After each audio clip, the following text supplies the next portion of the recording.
Mga karaos, magandang araw po sa ating lahat. Ito, kamusta po? Ito, welcome back po muli dito sa aming channel. Ngayong araw po ng linggo.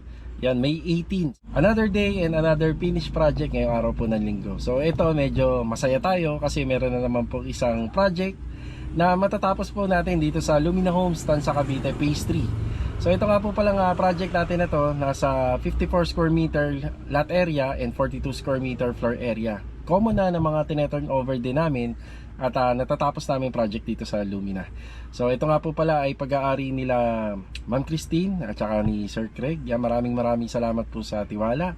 At nagpapasalamat din ako sa lahat ng bumubuo ng Lee and Aki Builders. Yan, maraming salamat. Ito nga po palang ginawa naming renovation is modern Filipino house design. So kadalasan ito na po talaga yung uso. So sa isang bahay, meron pong touch of wood na kung saan ilan sa mga materyales na makikita natin sa heritage house ay makikita po natin sa mga modern design na ginagawa po sa panahon ngayon. Mga karaos, hindi ko na po patatagalin pa. Enjoy watching po. Let's go! So ito po yung ating full details sa renovation. Itong ating ginawang project. Let's go! Tara! Ayan mga karaos, nandito na po tayo sa unit na ita-turn over na po natin. So bali, turn over ko nga po pala to ngayong araw po ng May 18. Tapos nag-start po kami rito October. So sa mga magtatanong ko bakit medyo matagal po yung ating renovation na ginawa dito. Unang-una po ay hindi naman po nagmamadali si client. So kinausap naman po namin siya na medyo magtatagal to kasi maisasabay po siya sa ibang mga renovation project natin. Ayan, bali bibigyan ko po kayo ng full details kung paano po namin to ginawa. Mag-umpisa po tayo doon sa bubong, sa lahat ng nire-renovate namin dito sa Lumina Homes, tsaka sa ibang part po ng area na nakakatanggap kami ng project. Automatic po, mini-maintenance namin yung bubong. Kapag nagbe-maintenance po tayo, nag-a-apply po tayo ng mga sealant, kagaya ng mga Elastoseal. Tapos nag-a-additional din tayo ng text screw, rivet kung kinakailangan kasi yung mga flashing baka may mga nakaangat. Nag-a-apply tayo ng epoxy primer at pagkatapos nag-a-apply tayo ng roof guard. So ganyan po natin mini-maintenance yung bubong. Tapos pinalitan na rin po natin ng pintura, yung pinaka-flashing niya sa gilid para mag-complement po sa pinakakulay nitong harapan ng bahay. Tapos pininturahan natin yung mga outside wall.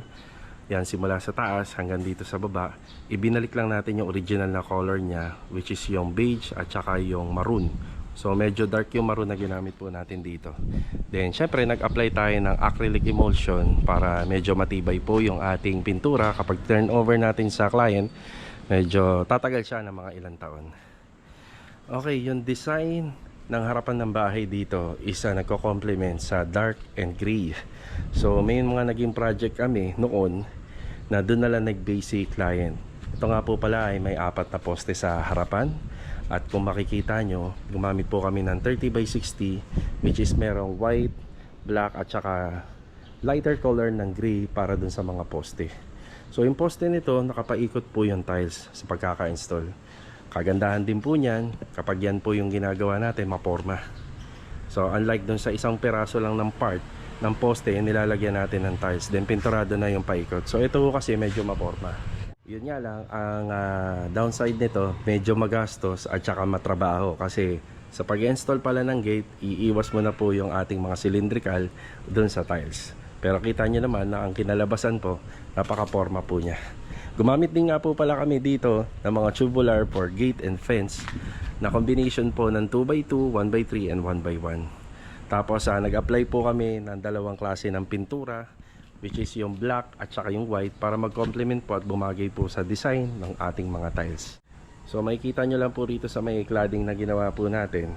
Yan, gumamit po kami ng 20 by 80 naman po na tiles dito. Itong klase ng tiles na to, ito po ay parang brickstone. So tiles pa rin po siya, pero kagandahan nito, parang nahalin tulad na po siya sa deco stone. So, napakaganda. So ulitin ko lang pala, ang size is 15 by 60. Ito pala, ito yung tinutukoy ko, 15 by 60. Tapos yung 4 na poste, nagpa-install po si ma'am dito ng 4 na lamppost. Pero yung ilaw na lang niya ay may taas at baba. So medyo magastos, pero pag nakita niyo naman to pagkagabi, sulit na sulit. Mailbox, house number, yan halos kompleto. Para kapag may delivery may maghahatid po ng ating electricity bill. So diretso na po dito sa pinaka mailbox. Ganda, forma ng ating mailbox. Up and down, tapos yung pinaka LED light nya, warm white sa baba, daylight naman po dun sa taas. So ito yung ating design ng ating gate. So 2-door to, may makikita tayong ramp up dito. Baka balak po kasi ni client magpasok ng kahit papano isa e-bike, single na e-bike at saka motor, yung kasyang-kasya dito. Bali ito, double gate, tapos cylindrical hinges yung ginamit natin, which is 1 inch. So may makikita po kayong design dito. So inspired to sa mga gawa po ng Pinterest sa mga ibang bansa. So may makikita po kayong mga ganyang klase ng design, which is yung kalahati, pag binuksan nyo, nasa center lang po yung design nya. Pero kapag pinagdikit nyo na, so yan, may mabubuo pong square na design. So kadalasan makikita nyo to sa ibang gawa ng nangungontrata rin. So kanya-kanyang design. So ito, meron na po siyang barrel bolt na disusi. Tapos yung pinaka space dito, yung opening, kasya po yung kamay ng tao dyan para pag nag-unlock siya. Yan.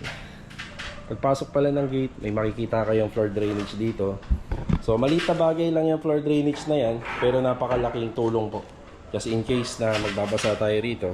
Kasi medyo malalayo yung floor drain area rito eh. Kita nyo yung haba niyan. Wala tayong makikita ang floor drain area dyan. So napakalaking tulong na rin ito kapag nagbasa sila rito. At least nandito lang naglalaro yung tubig. May lumagpas man, konti lang. Yan. Tapos may sariling lock to sa ilalim. Yan.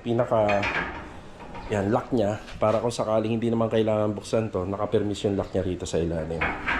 Kung kailangan magpasok na mas malalaking bagay, yun yan, motor yan. So bubuksan natin to. 40x40 yung tiles na ginamit naman dito sa loob ng floor area nitong fence area. Tapos makikita nyo rito, spandrel. Yan yung ceiling na ginamit po natin. So maraming advantages yan, marami rin disadvantage. Alam ko mas gusto nyo nang malaman yung disadvantage. Okay, so since gawa to sa metal, so metal spandrel siya, gawa yan sa yero. Ang disadvantage niya kapag nabasa. So make sure na yung bubong natin kapag ginawa, pulido talaga at walang tulo. Kasi kapag nag-absorb ng tubig yan, mamamahay lang po siya dyan kasi makikita nyo may salo yan. Yan, naka-groove lang po yan. So ayan, naka-rib. So yung rib niya, sasalo ng tubig, nandun na yun, hindi na mawawala yan. Kaya make sure walang tulo yung bubong. Tapos sa side by side, dito po kasi sa phase 3, medyo bawal pa yung sinasagad yung CHB lane sa magkabilang side. So kaya polycarbonate lang. So naglagay naman tayo ng mga bracing dyan, kagaya ng 2x2 and 2x3. So pag-usapan natin yung bubong na ginawa natin dito. Ito nga po pala ay naka-inside gutter. Yan yung bubong niya. Hindi nyo alam po talaga makikita. Ang style na ginawa namin dito sa bubong, imbis na yung spandrel ceiling natin ay continue po yan dito. So in-offset na po namin yan pagdating dito. Ito nga po pala isa hard deflex. Kung balang araw magkaroon ng problema tong part ng area kasi nandyan yung gutter nasa loob niyan. So madali lang po yan baklasin. So babaklasin lang siya, hindi kagaya nito, napakatrabaho nito.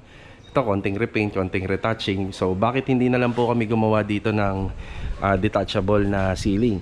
Kasi ang problema lang po kasi napakahaba po ng isang gutter na yan. So ilang dugtong po yan, nasa 3 dugtong.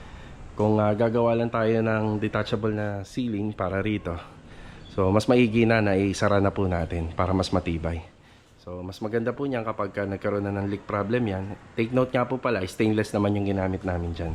So naninigurado lang tayo at saka nagdadagdag din po kasi siya ng disenyo dito sa harapan ng bahay.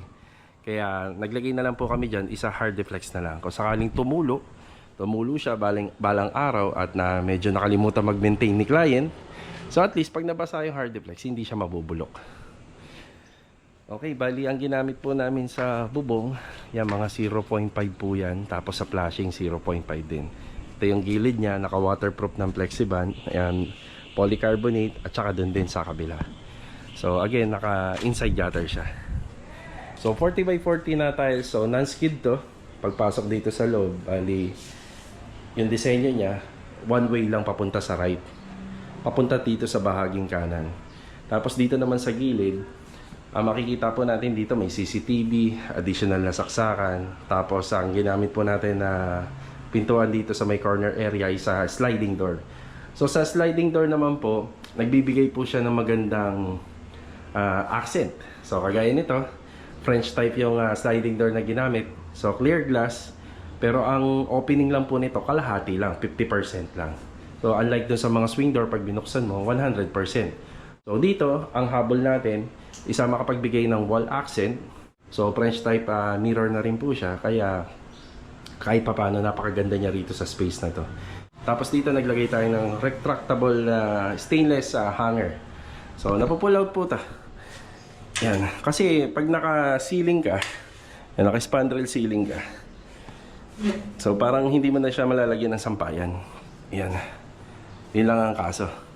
Kaya dito kahit naman papano, naglagay na lang tayo rito sa may wall, kahit papano magamit yung space, may mailalagay pa.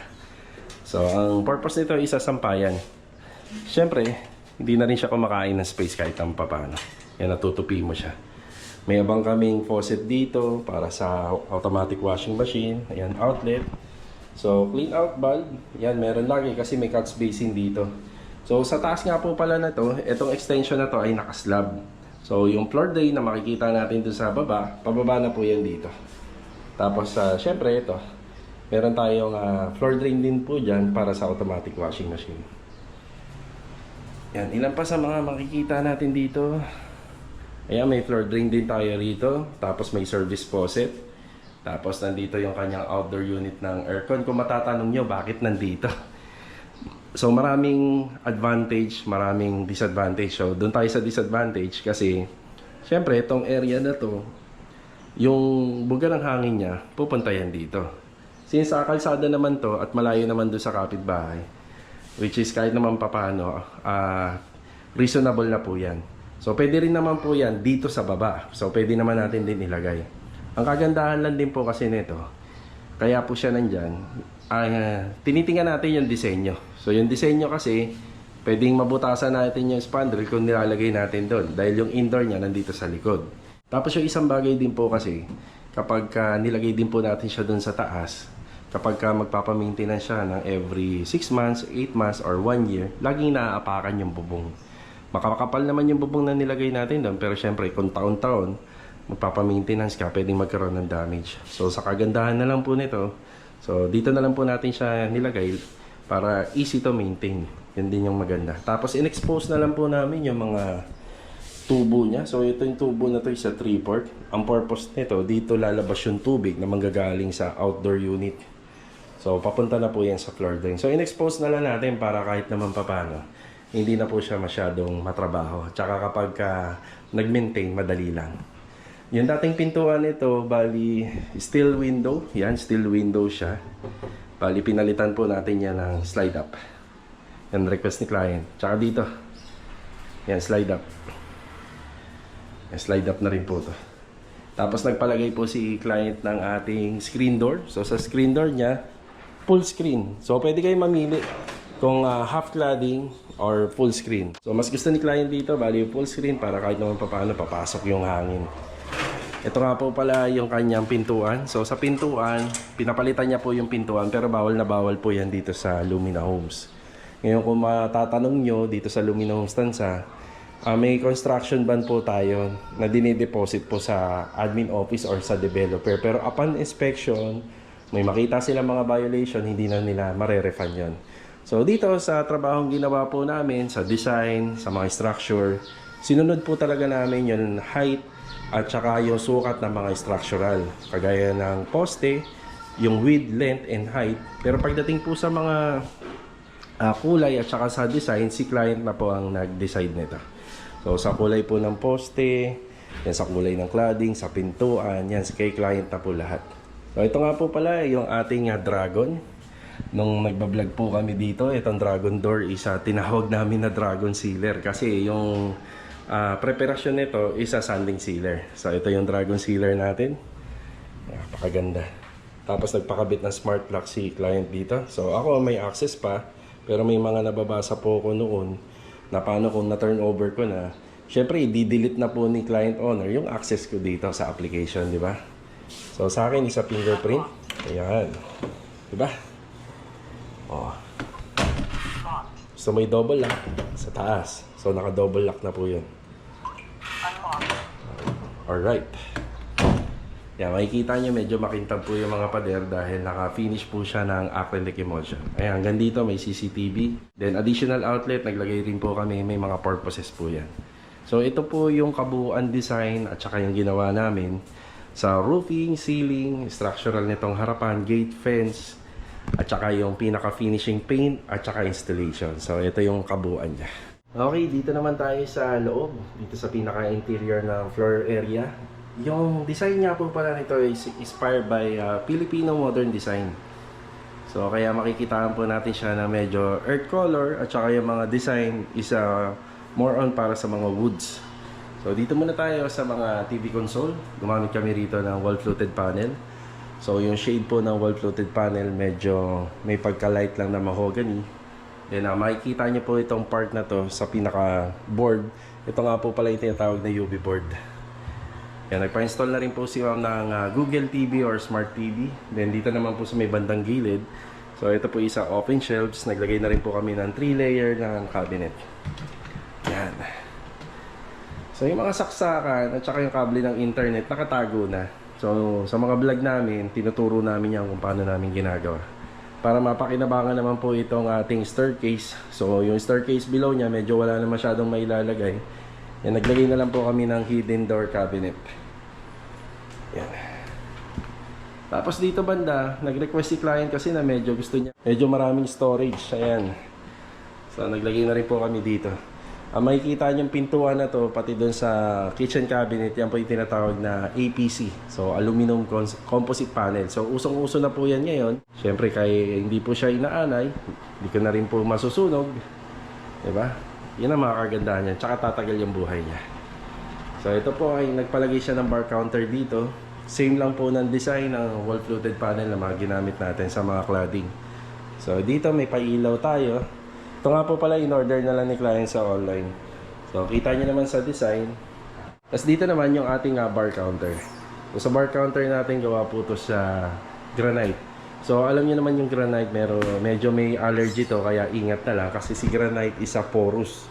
So ibig sabihin lang po noon kapag kami pinatong po kayo rito na bagay na medyo basa, nag-a-absorb siya ng tubig.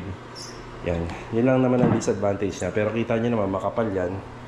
Ito naman po talaga ay pang kusina talaga. Yan. So hanggang sidings, sa likod po nito meron tayong open shelves. Yan.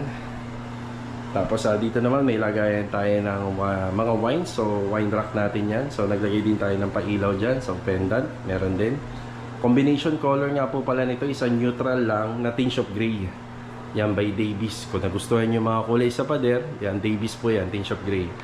PVC panel natin, halos kasing tulad lang din po ng kulay ng wall fluted panel. Para syempre mag-complement po yung kulay niya. Naglagay tayo rito ng cove light, then may mga pin light and center light. So lahat naman yan is tricolor. Tsaka po pala sa mga windows, makikita nyo naka-curtain rod siya. Pansamantala yan lang muna yung nilagay natin. Pero pagdating po nila client, sila na pong bahala kung papalitan nila. So bagay din po dito yung medyo gold, medyo maroon. Yan yung mga curtain din na bagay dito. Yung beige o yung kakulay po ng wall fluted panel, yan bagay na bagay din po dito.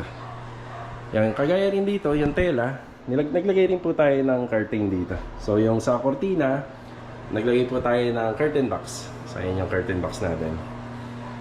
So mas elegante po siya tingnan. So ito nga po pala yung ating APC aluminum composite panel na cabinet. Yan.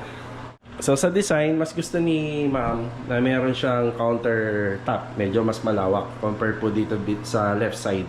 So dito sa left side, naglagay po tayo ng 2 tab dito.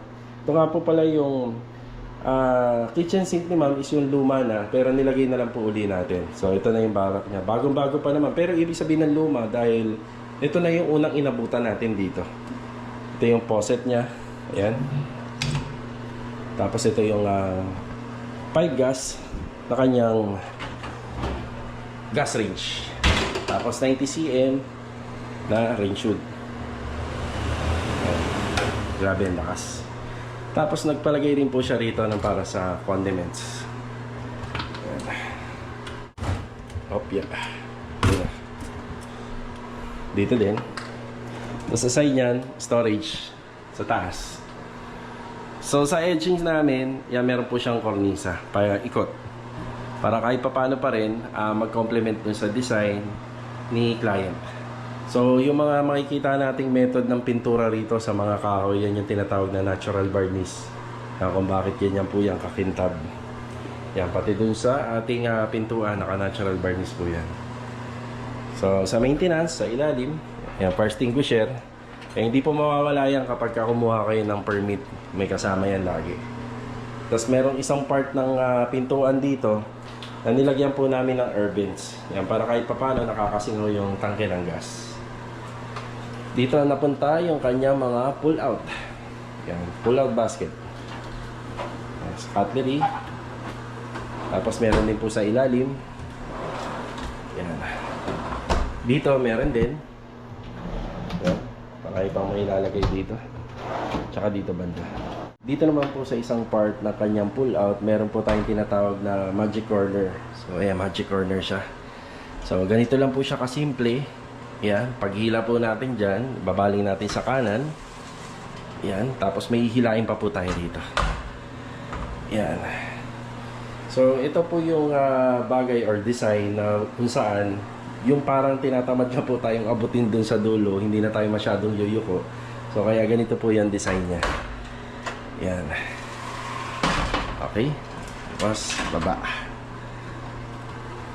Tapos, soft close nga po pala yung ating mga pintuan dito. So, yan yung details ng ating kitchen area. So, mahilig sila magluto. No? Kung mapapansin nyo, napakahilig po nilang magluto, kaya ganito kaluwag yung kanyang kitchen space na may bar counter pa. Dito naman tayo sa TNB. Kaya kung mapapansin nyo lang, sa mga ganitong klaseng layout sa malalaking bahay, ang tawag dito yung open layout. Pagpasok mo pa lang dun sa main door, halos nakikita nyo na po lahat. Ayan, nandyan na. Living space, bar counter, kitchen space. Ayan. Nakikita nyo na po lahat. Kung matatanong nyo, nasaan yung dining area, ito po kasing bahay na to, nakadesign lang naman po para sa rest house. O magiging rest house lang naman po nila to. Ito na yung pinaka magiging dining area. Yan. So, living space, dyan na. Pagkakasyahin na lang po nila. At saka mas marami pang mga options na pwede pang gawin kapag ka nandito na po sila. Ito nga po pala, dito nakalocate or dito nakalagay yung ating refrigerator. Ayan, medyo malaki-laki po yung space para sa refrigerator po dito. Tapos itong space naman na to, yan, may plano sila dyan kapag nandito na po sila. So, inspired din po sa Filipino modern design yung ginawa po nilang pintuan dito or yung pinakabit nila sa amin. So, yung pinakabit nila sa amin is kapis. Ito, kapis design, then sliding door. So, dito medyo nangangamba ako nung una kasi baka makita yung yung gagamit ng toilet sa toilet and bathroom. So, yung gagamit po ng TNB. So, ang ginawa na lang po namin dito para kahit naman po papaano maging parang smoke siya. So, hindi makikita yung loob. Yan, tinadtad po namin na Sunday sealer yan. Kaya kahit papaano, wala ka nang makatatanaw po sa loob. Yan, kita naman sa camera. So, kabilaan po yan, naka-sanding sealer, then naka-clear gloss. Tapos naka-railing po tayo rito. Then, syempre may lock to. Yan, ito yung TNB.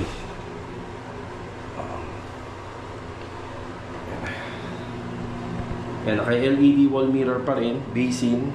Tapos 60x60 yung tiles natin dito, wall tiles. Tapos dito sa baba, non-skid.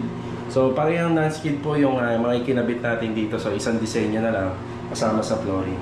Tapos dito nga po pala hindi ko nabanggit, 60x60 na glossy, double coated na porcelain tiles yung nilagay natin dito. Yan, dark gray. Yan, dark gray. So, nag-complement naman po siya sa lahat na nakikita natin dito. At the same time, hindi siya masyado madumihing tingnan. Kasi sa color combination pa lang niya, as is nandun na. Naka-PVC panel pa rin, exhaust fan, pin light. Makikita nyo lang, kasi itong Angeli, hindi naman po ganito kalaki ang TNB nito. So sa TNB niya, hanggang dito lang yun. So nakikita nyo to kung ba't nagkaroon ng storage dyan, kasi nag-extend pa po kami dyan. So nag-extend pa po kami ng 30 cm para sa structural nito, para yung dimension, humaba-haba. So ang haba na nito is nasa around 210 cm na. Sa standard po kasi ng ating TNB, doon ka lang makakapaglagay ng shower enclosure kung umabot yan na 90 cm. Yun dito banda sa shower area. So dito may vanity tayo. Yan sa vanity. Tapos meron po siyang cabinet. So sa cabinet niya isagawa po sa aluminum. Yan para hindi na po mabubulok kasi nasa part tayo ng wet area. Yan, bagong water closet. Naglagay tayo ng tissue holder, may bidet. Yan, towel holder. Tapos yung ating water heater, nandito po yan sa pinakailalim. Yan. So, dyan na lang po yung pipindutin ni ma'am, ni sir. Yan. Make sure lang na walang tulo to kasi may electricity line dito. Pero malayo naman siya nandito sa gilid. Yan.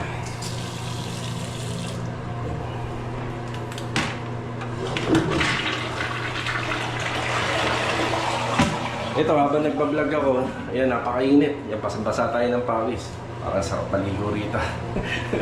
Yan, tricolor pa rin yung pin light natin. So, lagi may exhaust pa kasi wala namang ventilation.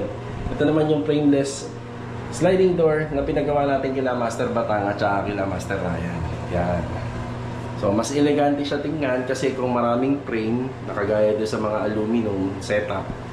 So, medyo mas maraming underlinings, no? Kaya, mas elegante kapag ka frameless. Nga lang, medyo pricey, di ba? Yan, sarap maligo. So, ito nga po pala, dimension nito is 120 by 90 cm. Kasi kung nasa 60 lang, nahihirapan kang gumalaw dito. Lagi mong mauuntog to. Di ba? So, magandang setup. Kung medyo mas maluwag pa ang TNB, gawin nyo na pong 100 cm. Kaya umabot to ng 210 cm para lang po malagyan natin ng tamang showering enclosure yung sukat niya. Yan, shower set. Kagandahan nito, yung location lang ng heater ay nailayo na namin. So kapag kaganyan naman po kasi matrabaho na yan. Syempre may additional yan sa labor cost. Tapos niche.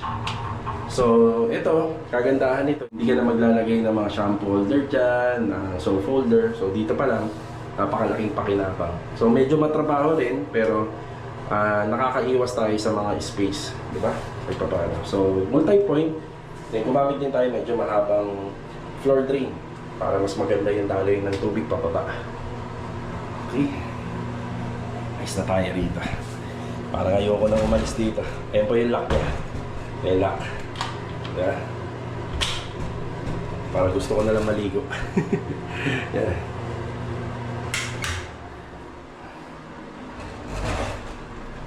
Siyempre dito meron din CCTV camera. Ayan na. Tapos makikita nyo sa part ng wall cladding na to, paakyat po ng taas sa second floor. Dati nandito nakalocate yung kanyang pintuan. So sinarado na lang namin para hindi naman po masyadong nakatanaw dito sa pagpasok ng pinto, yung kagad yung makikita mo. So ito, nilagyan na lang po namin ng wall fluted panel. Tapos naglagay kami dito ng steps. Dati hanggang dito lang yan para medyo elegante naman po siya tingnan. Dito pa lang nakikita na yung ating tiles papunta dito sa second floor. So ayan, pag-akyat. Tapos ito, hindi ito yung original na handrail niya. Binago na lang po namin according dito sa layout ng ating footstep and riser. So sa footstep and riser dito sa Lumina, pag turn over si Angeli, wag na po kayong magtaka, baka sabihin nyo bakit matarik. Yan na po talaga yun, mahirap nang baguhin yan. Kasi pag binago natin yan, lilit naman yung space dun sa taas. Bali dito, gumamit po tayo ng wood planks. Ito yung wood planks natin. Tapos ang pintura nito is a varnish. Tapos dito sa handrail, white and black lang. Ganun pa rin yung kulay dito sa buong kabuuan nitong wall sa first floor, tinge of gray pa rin papunta sa taas. Para elegante lahat, di ba? So ito para halos complement lang po yung pinakakulay niya. Siyempre pagka umaakit tayo dito sa taas, hindi mawawala yung ating pa-pendant light. So pendant light laging always 3-way yan. So may pindutan sa baba, may pindutan din dito sa taas. Tapos dito nga po pala sa part ng area na yan, imbis na curtain na lang, ni-request natin kay client na Korean blinds na lang. Kahit pa paano, may hila-hila mo siya at hindi siya mahirap buksan, hindi rin po siya mahirap isarado. Pagdating dito sa second floor, gumamit po tayo ng PVC panel na dark na rin. Ayan, may CCTV ulit. Pin light, yan, nakakornisa. One bedroom lang. Baka tanungin nyo kung para saan itong space na to. So, ito nga po pala yung para sa altar. Baka mamaya matanong nyo din. Dito nga rin po pala, meron din po tayong mapapansin ng mga outlet kanina pa. Yung puti at saka yung pinaka-black. So, yung black is a 110 supply po yan. Tapos 220 naman yung sa puti. So kaya naglagay po tayo ng 110 supply kasi galing sa ibang bansa yung client natin. May mga appliances na dala. Meron siya mga appliances na dala na pasok po sa 110. So ito na yung ating master's bedroom. Wala nang iba kasi isang kwarto lang. Nagpalagay siya ng mga double lock. Yun. Paganda ng kama. Tapos tricolor din po yung ilaw. Yan. Yan, dito tayo sa white. So pagpasok pa lang po natin dito, yung tiles na ginamit iba na. So parang wood tiles po siya pero 60 by 60. Pagdating naman dito sa area na to, so nilagyan po namin siya ng closet dito. So yung closet niya naka-flush na po yan sa wall. Tapos sinarado na namin yung isang window kasi tinamaan yon. Tapos yung isa naman pinaliit namin yung isang window. So para magmukha pong maganda po yung kanyang kalalabasan kasi kung may window pa sa gilid, so tapos nakadikit pa sa cabinet, medyo iba siya tingnan para sa akin. So kaya yung isa na lang yung nabubuksan na part ng bintana dyan. Yung sa taas, projector po yan. So just in case manood po sila ng gusto nilang palabas, mas malaking screen, mas masarap manood. Tapos dito naka-Korean blinds tayo, full blackout yan. Medyo nakahalintulad yung kulay niya dito sa mga kulay na ginawa po natin sa loob ng kanyang kwarto. Yan, dito PVC panel pa rin. Medyo marami yung pin light para kahit papano isa maganda yung dating. Meron tayong center light. Ayan. Yan, center light sa may bandang gitna. Dapat po yan ay nandito. So, nakahuli na po kasi nasabi ni client. Kasi may partition pa po sana dito yan. Yan, may accordion pa. Pero kung gusto naman po ihabol ni client na magkaroon ng accordion dito, pwede naman po. So, walang kaso. Kaya napunta siya dyan sa may bandang bed space. So, ito. Nakabarnis din. Isang kwarto. Dito yung kanyang aircon. Yan. Tapos naglagay tayo ng 3-in-1 wall fluted panel. Mas makakapal po yung kanyang pinaka-grove. Tapos king size na kama. Ito nga po palang king size na kama na to. Yan ay isa. Hindi ko lang alam kung saan niya po to na i-deliver. Pero kami na po nag-assemble nito. Yan. May drawer din yan dito. Sa baba. Yan. Yan. Makikita nyo rin po sa mga outlet. May additional na 110 and 220. Ganon din po dun sa kabila. Tapos ito yung kanyang yan, syempre may mga hanger rod yan. So may storage din yan sa baba. Aside pa dun, meron na rin po siyang drawer. Yan. Yan, may drawer siya dito.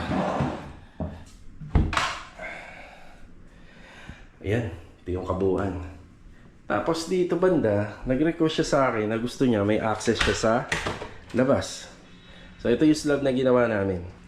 So ganun din po to, Capiz design. Tapos naglagay po tayo ng screen door. Ito nga po palang screen door na to, mga karohos, ay sa dating screen door niya sa main door. Yan. Yan, naka-waterproofing. Tapos makikita nyo lang is medyo nakadrop ng bahagya to kasi balang araw, ito yung magsisilbing toilet and bathroom dito sa second floor. Tapos ayan, naka-clean out pa dahil abang na po yan. So dito sa may kwarto, dito napunta yung kanyang outdoor unit ng aircon. Tapos ayan, may pailaw din, then may CCTV camera. Yan, may mga floor drain kailangan yan. So ito may floor drain dito. Tsaka dun sa kabila, just in case na umulan. So at least yan, hindi aapaw ang tubig dito. Sa mga gawa namin, magtataka kayo, lagi may sukalo para may privacy yung extension na ginawa natin. So nakagawa nga po pala to sa slab. Yan. Tapos ito yung kanyang bubong rito. Yan, malinis po natin yan na ita-turn over. Yan, ito yung mga pinakita ko nung nandun ako sa taas. Yan, malinis po yan. Tapos dito, yan, nilinis na rin po namin. Tapos sa internet niya, ayan, tumagos nga lang dito yan. Gawa ng dito sa internet niya, dalawa. Isa sa baba, isa sa taas. Tapos makikita nyo to, itong downspout na to, galing sa second floor. So hindi na po namin yan nilagay dito para ma-maximize namin yung space. So dito na lang po siya. Yan, dito na lang po yan pupunta. Okay. Halos tapos na po tayo rito mga karohas. Yan, maraming salamat po sa inyong walang sawang suporta.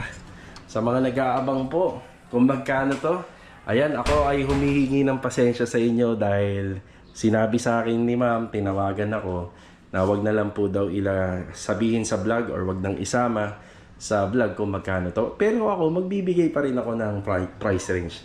So, ito nga po pala, syempre, lumagpas na to sa 1 million.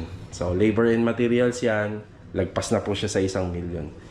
So, hindi ko na po sasabihin kung magkano ang total na gastos. Respeto na lang din po natin kay client. So, kami naman po is transparent and honest sa mga services na ibinibigay po namin sa client at inilalabas namin dito sa vlog. So, mas maiging na nga lang din po, sunduin natin si client. Pero ito, nagbigay na ako ng price range. Itong renovation na ginawa namin dito, simula nung umpisa hanggang matapos, yan. Ito po ay yung lagpas na ng 1 million. Yan. Oh, ganda ng hagdanan. Pag bumababa ako dito, kahit maliit lang, para kang hari, no? Kuya Dindo. Ilang beses ka ba naging hari dito, Kuya Dindo? Akit baba ka rito eh. Yan. So, ngayong araw po ng linggo, May 18, yan, meron pa akong mga konting pinababalikan pa kay Kuya Dindo para pag tuluyan na natin to na turnover kay client. Siyempre, happy si client, di ba?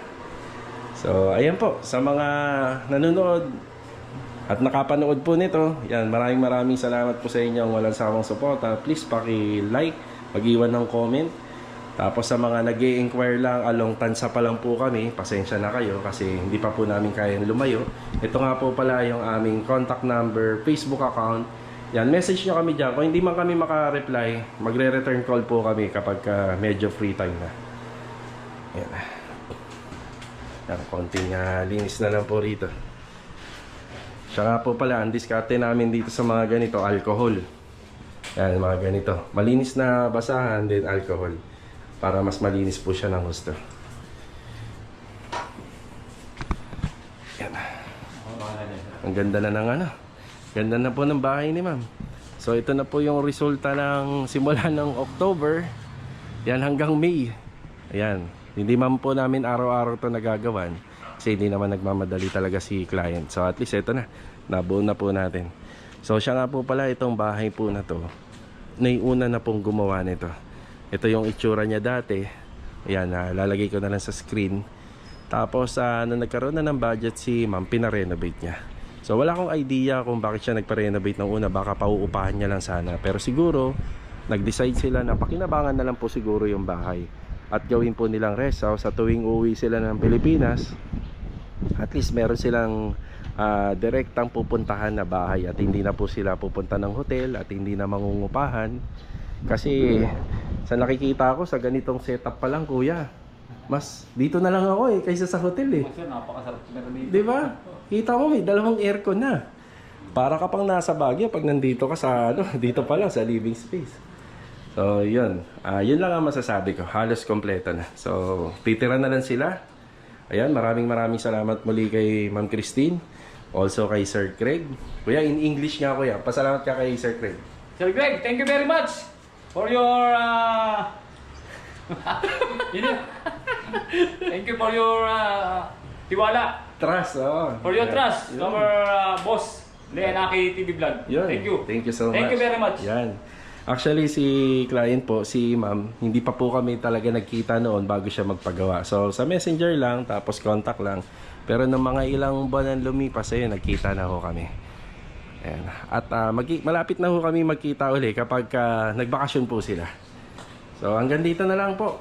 Maraming salamat po sa inyong walang sawang suporta. Yung mga sumabaybay po rito si ng ginawa namin. Yan, may mga konti na lang po kaming lilinisin.